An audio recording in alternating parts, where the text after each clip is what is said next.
So students, now let's learn about the collective noun. So collective noun refer person, place or things or animal in a group. म्हणजे जेव्हा व्यक्ती, वस्तू किंवा प्राणी यांच्या ग्रुपला आपण नाव देतो तर त्यालाच कलेक्टिव्ह नाउन असे म्हणतात. तर स्टुडंट्स, आपण याचे काही एक्झाम्पल बघूया.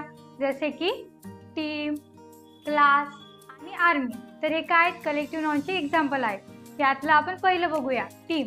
So team it is a collection of player. म्हणजे जेव्हा खूप सारे प्लेयर एकत्र येतात तेव्हा आपण त्याला काय म्हणतो, टीम असे म्हणतो. तसेच सेकंड काय आहे, class. So it is a collection of students. म्हणजे आपल्या वर्गामध्ये जे विद्यार्थी असतात त्यांच्या ग्रुपलाच आपण काय म्हणतो, क्लास असे म्हणतो.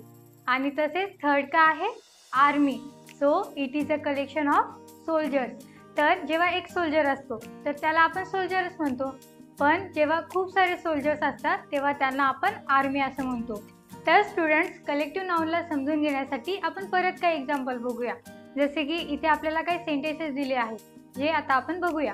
तर पहिलं सेंटेन्स आहे, a flock of a bird was flying in the sky. तसेच सेकंड सेंटेन्स आहे, a bunch of flower lying on the table. आणि थर्ड सेंटेन्स आहे, a crowd gather in chowk. तर स्टुडंट्स, यामध्ये आता कलेक्टिव्ह नाउन्स कोणते आहेत ते आपण बघूया. तर फर्स्ट सेंटेन्स आहे, a flock of bird was flying in the sky. आता या सेंटेन्समध्ये कलेक्टिव्ह नाउन कोणतं असेल, अ फ्लोक ऑफ बर्ड म्हणजेच पक्षाचा थवा. जे फ्लोक आहे ते आपलं कलेक्टिव्ह नाउन आहे.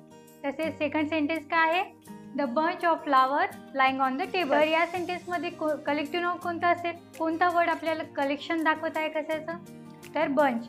बंच काय करत आहे, तर आपल्याला फ्लावरचं कलेक्शन दाखवत आहे, म्हणून बंच हे आपलं झालं सेकंड कलेक्टिव्ह नाउन. आता जे थर्ड सेंटेन्स आहे ते काय आहे, अ क्राउड गॅदरिंग चौक. तर या सेंटेन्समध्ये कोणतं असेल कलेक्टिव्ह नाउन, बरोबर आहे क्राउड, कारण it is a collection of people, म्हणून क्राउड हे सुद्धा आपलं कलेक्टिव्ह नाउन झालं. तर स्टुडंट्स, अशाच प्रकारे बरेचसे कलेक्टिव्ह नाउन असतात. जेव्हा आपल्याला खूप सारे बुक ठेवलेले असतात तर त्याला आपण पाईल ऑफ बुक्स असं म्हणतो. तसेच जेव्हा आपल्याला फिशेसचं कलेक्शन दाखवायचं असते तेव्हा आपण स्कूल ऑफ फिश असं म्हणतो. तर अशाच प्रकारे कलेक्टिव्ह नाउन्स वेगवेगळ्या प्रकारचे असतात.